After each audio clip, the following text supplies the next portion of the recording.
par cette nouvelle visite sous haute tension d'Emmanuel Macron, aujourd'hui à Vendôme dans le Loir-et-Cher. Pas de bain de foule pour le président, qui est resté très concentré sur la santé et les dossiers des déserts médicaux. On fait le point avec Vincent Fernandez, on en débat ensuite.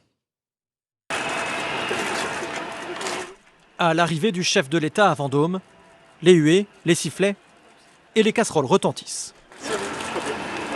Comme à chacun de ses déplacements depuis l'épisode des retraites, Emmanuel Macron est accueilli par des opposants à la réforme.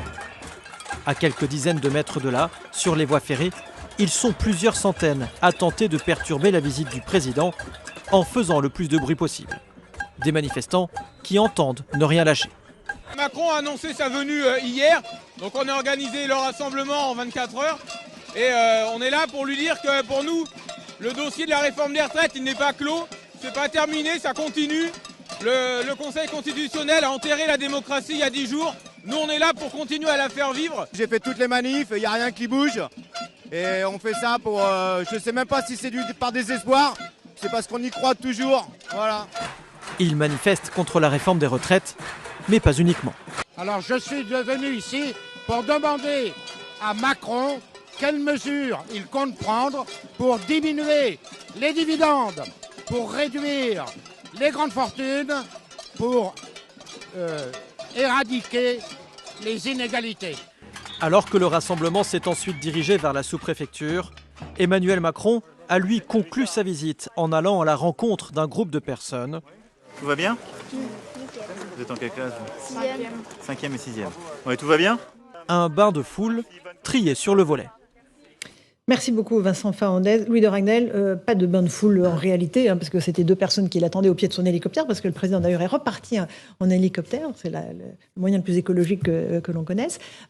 Sur le fond, il continue ses déplacements, il ne lâche pas, et les manifestants, pareil, font pareil de leur côté. Absolument, c'est vraiment une stratégie du bras de fer. D'ailleurs, ils ont, Emmanuel Macron comme les manifestants, le même slogan, on ne lâche rien. Emmanuel Macron l'a rappelé à Notre-Dame de Paris, c'est ma devise, et les manifestations le disent également, et le disent également aussi à tous ces ministres, puisque derrière les déplacements des ministres qui sont perturbés, en fait, c'est Emmanuel Macron à chaque fois qui est visé. Donc, il y a voilà, un bras de fer qui est installé.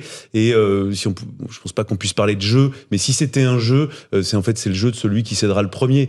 Et donc, Emmanuel Macron, lui, dit à ses ministres que maintenant, il faut occuper le terrain, qu'il faut saturer l'espace. Et donc, il leur demande d'être très présents partout en France. Lui-même fait à peu près 2 à 3 déplacements par semaine en France. Il sera dans le Doubs en fin de semaine.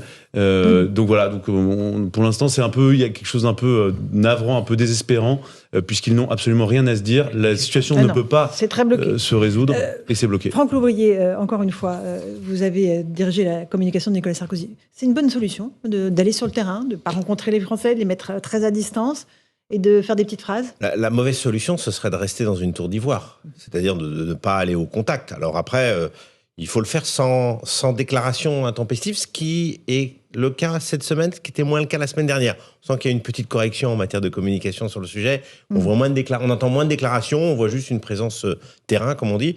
Après, il varie les plaisirs. Il y a des réunions de travail, il y a des visites surprises, il y a des bains de foule. Il y en a eu quelques jours.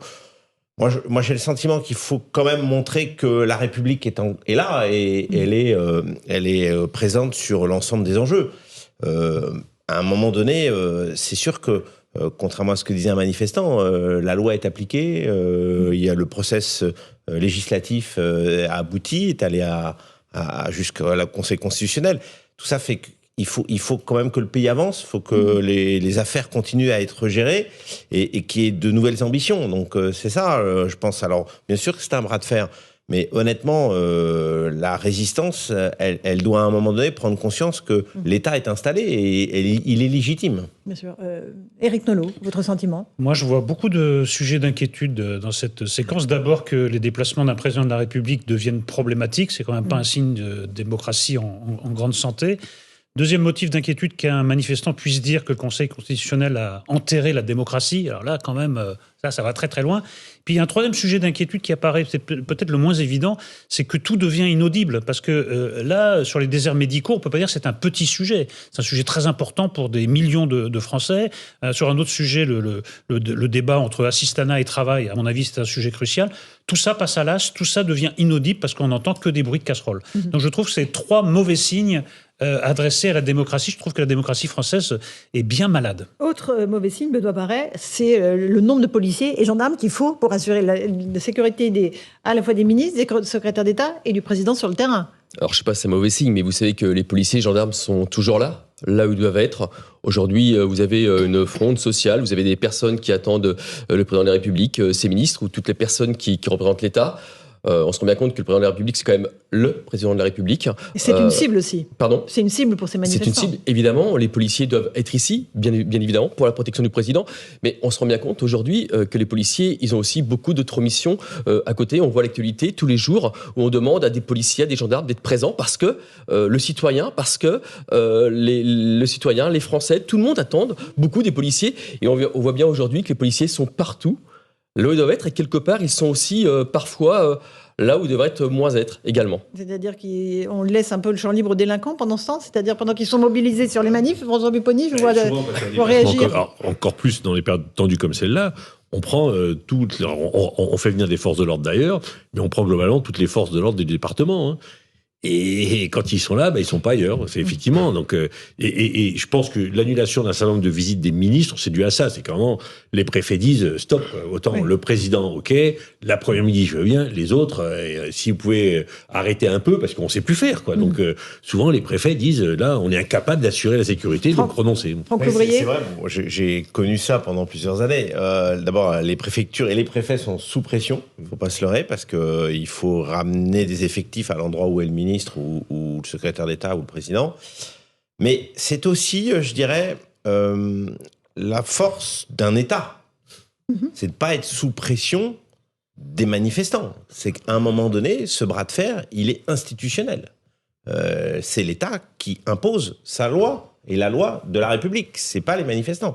Donc, il faut prendre en compte que derrière tout ça, c'est vrai que c'est beaucoup de moyens, mais c'est aussi une forme de résistance de l'institution de notre pays face à des manifestations, même si elles ont droit d'être... Il n'y a pas grand monde non plus qui manifeste là actuellement. Oui, mais on n'empêche pas le président de la République et l'État de faire ce qu'il a à faire. Okay. Ça fait partie des règles dans lesquelles on fonctionne. C'est qu'un ministre, quand il a à se déplacer, il doit se déplacer. Et il doit se déplacer dans la sérénité la plus totale. Bon, ce qui n'est pas toujours facile, mais en tout cas, c'est le cas. Donc, je pense qu'il faut aussi, à un moment donné, prendre un peu de recul par rapport à ça et dire que c'est notre fonctionnement de l'État qui doit être préservé.